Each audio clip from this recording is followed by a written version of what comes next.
আচ্ছা, এর আগে তোমাদের বর্ষা বর্ণনম যে পদ্যাংশটা আছে সেটা 3টে শ্লোক পড়িয়েছিলাম। আজকে 4 নম্বর শ্লোক থেকে পড়াবো। দেখো 4 নম্বর শ্লোকটা দেখো কি বলা হয়েছে। বলছে বিদ্যুৎ পতাকা সবলাক মালা শৈলেন্দ্র কুটাকৃতি সন্নিকাশা গর্জন্তি মেঘা সমুদীর্ণ নাদা মত্তা গজেন্দ্রা ইব সংযুগস্থা। প্রথম থেকে দেখো, মানেগুলো আগে ছোট ছোট করে বলবো, তারপর একসঙ্গে মানে বলবো। দেখো বলেছে বিদ্যুৎ পতাকা, অর্থাৎ বিদ্যুৎ পতাকা রূপ, মানে যাদের পতাকা বিদ্যুৎ। এখানে মেঘের পতাকা বিদ্যুৎকে ধরা হয়, কারণ বিদ্যুৎ মেঘের বুকেই স্ফুরিত হয়। বিদ্যুৎ স্ফুরিত হয়, বিদ্যুতের চমক সেটা কোথায় দেখা যায়? মেঘে দেখা যায়। সেই জন্য বিদ্যুৎকে মেঘের পতাকা রূপে কল্পনা করা হয়েছে। তারপর বলেছে সবলাক মালা, অর্থাৎ বকেদের, বলাক মানে কি? বকেদের মালা পরিধান করে, মানে পরে, বকেদের মালা পরে। দেখবে যখন আকাশপথে যখন মেঘ উড়ে যাচ্ছে তখন দেখবে কি হয়, বকেরা একসঙ্গে মিলিত হয়ে উড়ে যায়, একসঙ্গে সবাই মিলিত হয়ে উড়ে যাচ্ছে, দেখে মনে হবে যে ওই মেঘে ওই বকের মালা পড়ে আছে। সেই জন্য বলা হয়েছে সবলাক মালা। শৈলেন্দ্র কুট আকৃতি সন্নিকাশা, অর্থাৎ শৈলেন্দ্র শব্দের অর্থ হচ্ছে পাহাড়। তাহলে এখানে বড় বড় পাহাড়ের চূড়ার বা শৃঙ্গের মতো আকৃতি বিশিষ্ট। বড় বড় পাহাড়ের চূড়াগুলো যেমন হয়, শৃঙ্গগুলো যেমন হয়, শৃঙ্গ বা চূড়া বা মাথা বা শিখর সব একই, মানে পাহাড়ের উপরের অংশটাকে বোঝায়। তো সেরকম আকৃতি বিশিষ্ট। গর্জন্তি মেঘা, অর্থাৎ মেঘ গর্জন করছে। কেমন? সমুদীর্ণ নাদা। সমুদীর্ণ নাদা অর্থাৎ যার আওয়াজটা চারিদিকে ছড়িয়ে পড়ে, চতুর্দিকে ছড়িয়ে পড়ে, এরকম। তাহলে বলছে এরকম ভাবেই মেঘ গর্জন করছে। কিসের মতো? মত্তা গজেন্দ্রা ইব সংযোগস্থা, অর্থাৎ সংযোগস্থা শব্দের অর্থ হচ্ছে যুদ্ধক্ষেত্র। যুদ্ধক্ষেত্রের মত্ত এই যে গজেন্দ্রা, অর্থাৎ হাতির মতো, উন্মত্ত হাতির মতো এরকম গর্জন করছে। যুদ্ধক্ষেত্রে যেমন উন্মত্ত হাতি গর্জন করে, আওয়াজ করে, ঠিক সেই রকম মেঘেও গর্জন করছে। গর্জন্তি মেঘা। তাহলে পুরো 2 লাইনের মানেটা 4 নম্বর শ্লোকের একসঙ্গে করে বললে কি হচ্ছে, যে বিদ্যুৎ পতাকা স্বরূপ বকেদের মালা পরিহিত, আর কি বলেছে, বড় বড় পাহাড়ের শৃঙ্গের মতো আকৃতি বিশিষ্ট, এবং যুদ্ধক্ষেত্রে উন্মত্ত হাতিদের মতো মেঘেরা গর্জন করছে। বোঝা গেল? তারপরে দেখো 5 নম্বর শ্লোকটা দেখো। বলেছে বর্ষ দকা পাইত সাদলানি, বর্ষ দকা পাইত সাদলানি প্রবৃত্ত নিত্যোৎসব বর্হিনানি বনানি নিবৃষ্ট বলাহকানি পশ্য অপরাহ্নেষু অধিকং বিভান্তি। এবার প্রথম থেকে দেখো আবার। বলছে বর্ষ দকা পাইত সাদলানি, অর্থাৎ বর্ষার সময় কি হচ্ছে? বৃষ্টিপাত হচ্ছে। সেই বৃষ্টির জলে পরিপুষ্ট হয়েছে। কি হয়েছে? সাদলানি, অর্থাৎ তৃণভূমিগুলো। তৃণভূমিগুলো কি হয়েছে? আরো বেশি সবুজ শ্যামলা হয়েছে, তরতাজা হয়েছে।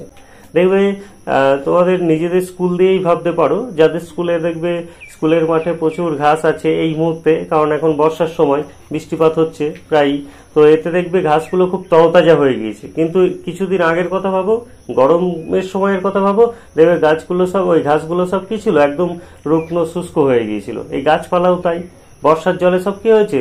সবুজ শ্যামলা হয়েছে, পরিপুষ্ট হয়েছে। সেই জন্য বলেছে বর্ষ দকা পাইত সাদলানি।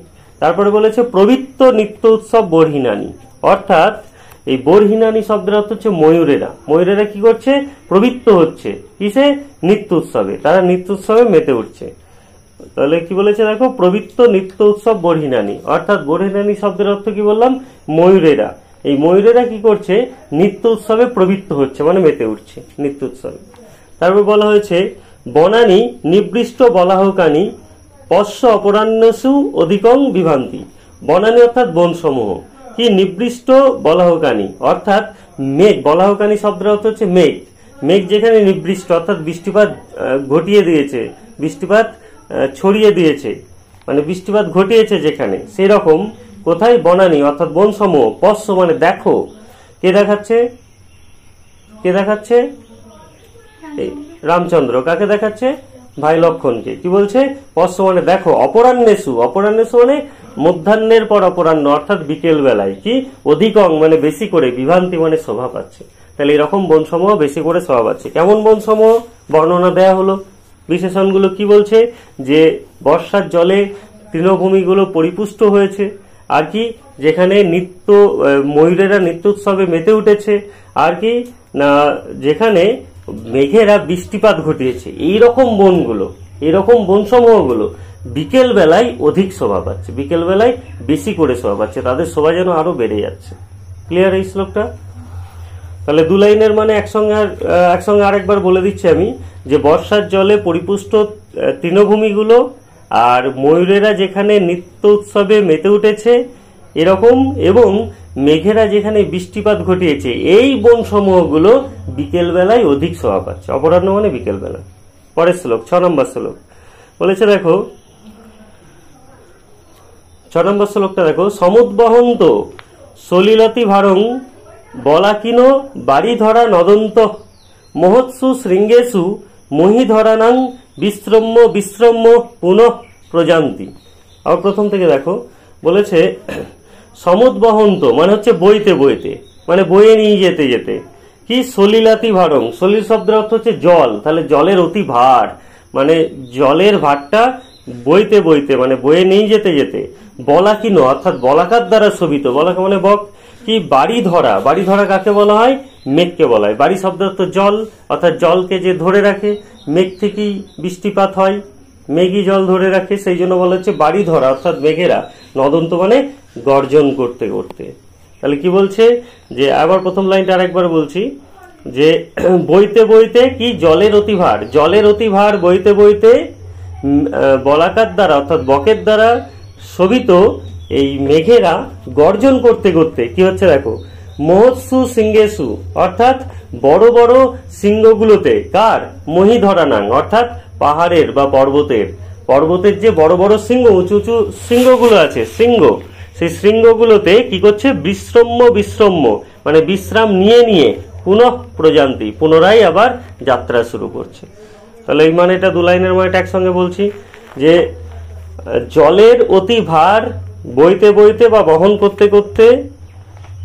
তাহলে এই 6 নম্বর শ্লোকের মানেটা আরেকবার বলছি, জলের অতি ভার বহন করতে করতে বা বইতে বইতে কি করছে? ওই বলাকার দ্বারা শোভিত মেঘেরা গর্জন করতে করতে ওই বড় বড় পাহাড়ের বড় বড় শৃঙ্গগুলোতে মানে চূড়াগুলোতে বিশ্রাম নিয়ে নিয়ে উড়ে যাচ্ছে। এই 3টে শ্লোকে তাহলে কারো কোনো সমস্যা আছে? আচ্ছা বেশ, তাহলে এই 3টে শ্লোক তোমাদের পরের দিনের জন্য পড়া থাকছে।